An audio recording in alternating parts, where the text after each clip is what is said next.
Welcome back to the weekly news roundup. These recorded live Fridays 9 p.m. Eastern Standard Time. This is the business and the Sillyville edition. Man, I got that out of order. Well, anyway, let's go ahead and dive right on into the news. First up, judge blocks Florida law that says Facebook and Twitter can't ban politicians. So, like, Texas had the bill last week. They said, you have to, I think, which one was it?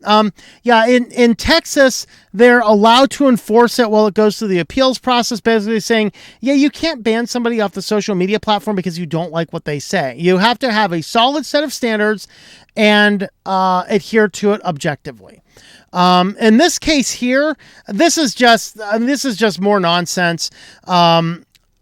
Frankly, judge blocks Florida law says Facebook and Twitter can't ban politicians. They should not be able to ban politicians. Why? Because these companies are run by a bunch of left-leaning lunatics, and if they have their way, they will ban everybody on the opposition to their preferred party. And these companies are the de facto public square. You're basically saying your party cannot have a seat in the public square. Now, the law didn't have anything to say about, like, you can never, ever, ever, under any circumstance, kick somebody off or anything. It didn't say that. What it said is that you cannot perma-ban somebody.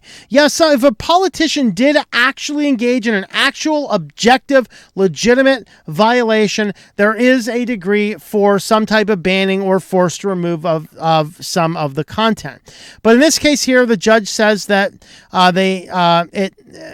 it basically says that, yes, Facebook and Twitter can go ahead and block the people that they just don't like the things that they say or believe. So there you have it. And this is why some people are going all crazy with Elon Musk. Like, how dare you want to have free and open speech on Twitter where people can actually hear opposing arguments and maybe think about them a little bit? I mean, really? That's all we're asking for, just to present the information. And if all we're saying is nonsense and dribble, it should be very easy to dismantle. But no, you guys want to have mindless dribble, and if we try and have a counter argument, you want to ban them. I mean, it's insane. It's a bunch of nonsense.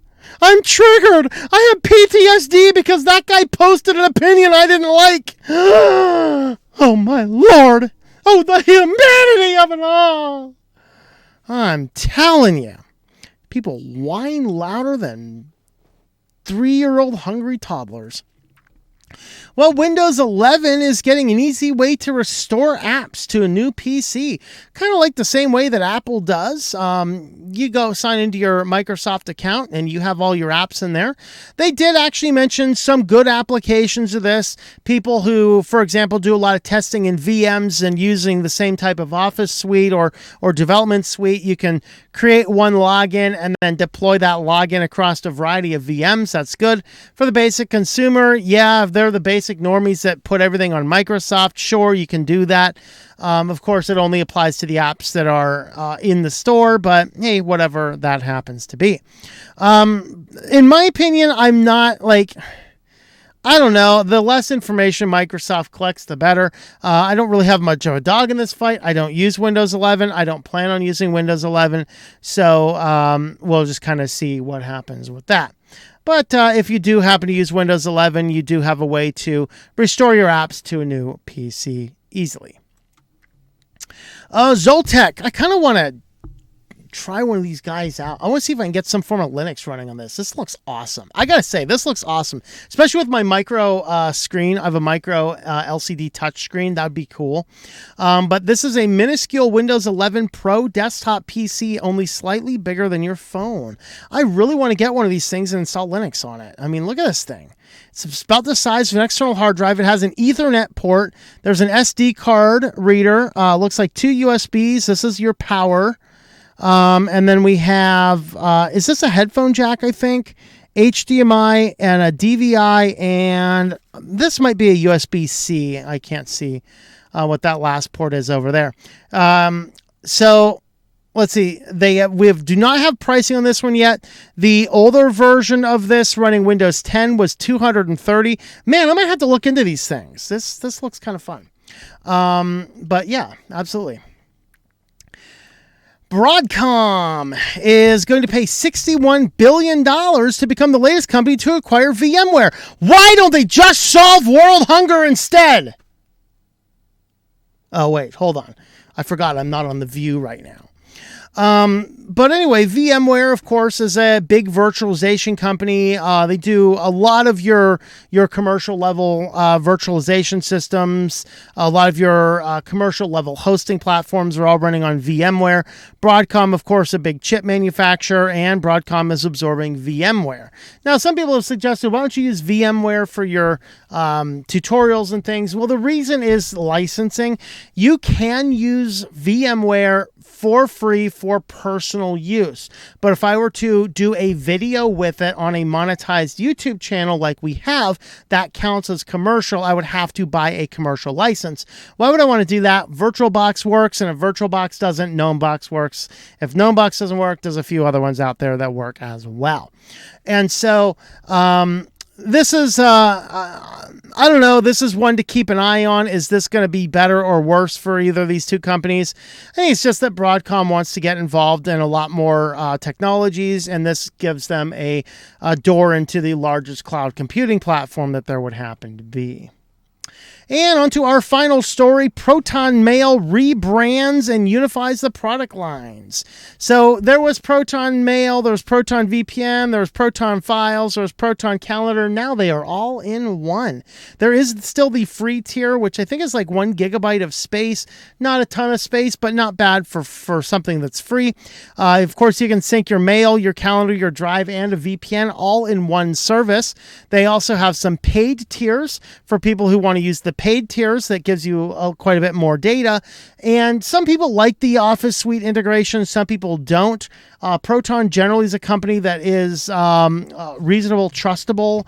You can trust this company, I think, at this point in time for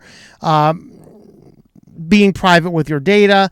We, of course, did have that one case where one person was identified on Proton VPN. That was in response to a very direct and very clear law enforcement request. But other than that, no, I mean, you'd have to literally have a very clear request for that. That's kind of the way the company works. And no company is immune to that, by the way. No company can sit there and tell the authorities that come to them, we need this information. Nope. Pound sand. They'll be like, no, we're going to pound your business until it's dead. So Proton is a very trusted company, and you can now try out the mail, drive, calendar, and VPN all integrated into a single login, service, and payment plan. So there is the €12 or $12.79 per month unlimited. There is the Mail Plus, which is about $5 a month. And of course, the free option as well. Well, if you'd like to help support the channel, you can head on over to our shop, shop.switchedtolinux.com. We have t-shirts, we have hats, we have coffee cups with everything from the Code of Conduct logos to we have the tinfoil hats. There's even cats in here, and there's even cats wearing tinfoil hats. Somewhere down here, look at this. We have cats in tinfoil hats. I mean, look at these things, man. These cats are like, I want tinfoil hats, yo. But you can have a look over there, shop.switchedtolinux.com. Well, guys, let's head on over to Sillyville.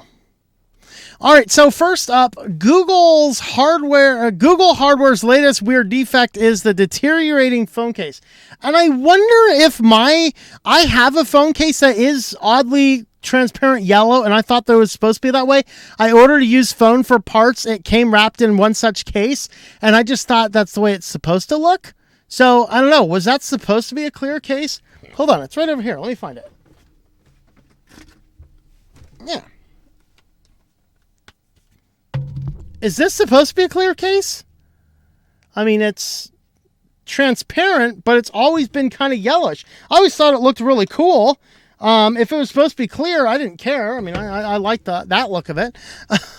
But apparently this new case is so bad, it's yellowing nearly immediately. It's warping around the volume buttons. At least mine is not warping around the volume buttons. That's good news. And so, yeah, if you're buying a Pixel, you might want to skip on that particular Pixel case. All right. New York has removed the last city-owned public payphone. Sorry, Clark Kent, there is no more transition.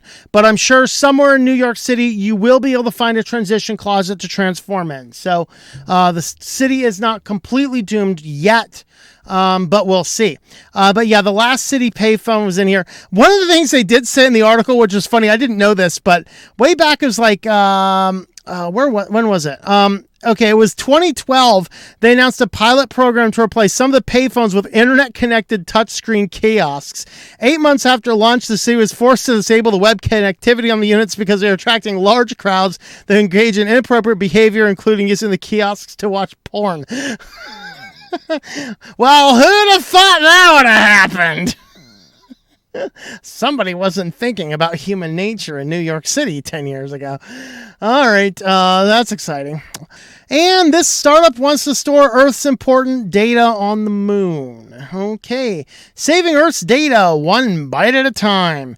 So yeah, now we've already polluted our own planet beyond recognition. Now let's go ahead and start throwing data servers on the moon. There you go. They're saying this is to make sure that if there's any big worldwide catastrophic event, our data is safe. If there's a catastrophic event that we have to store our data on the moon, our data is not going to be important anymore. Trust me. Was it Albert Einstein who said, I do not know with what World War III will be fought, but World War IV will be fought with sticks and stones. Trust me, when we have annihilated our society, we will not be able to get the data off the moon. Then we'll go back. We'll go back, right? We'll rebuild our cultures and civilizations. It's going to take us about another 400 or 500 years. We're going to get back to the moon. We're going to find our old hard drives sitting on the moon. They're going to open it up. They're going to find a TikTok archive. He'd be like, no wonder these people went extinct. My Lord, they're morons. They don't even know the difference between men and women. Telling you. So, yeah, these guys are trying to store data on the moon just to make sure that, worldwide catastrophic events don't damage our data. If worldwide catastrophic events, A, we will probably not be able to get our data off the moon. B, I don't think data is going to be high on our list of priorities. Well, if you'd like to help support the channel, we do have a Patreon page, patreon.com/TOMM. You can head on over there, and we will catch you guys next time. Thank you for watching this video from Switched to Linux. This channel would not be possible without the backing of the program supporters scrolling on the screen now. You can be a supporter at Patreon at patreon.com/TOMM. or at thinklifemedia.com. I also want to thank the open source community who creates such excellent software that makes producing this show possible. Please remember to support your software communities. Thank you, and I hope that you enjoy switching to Linux.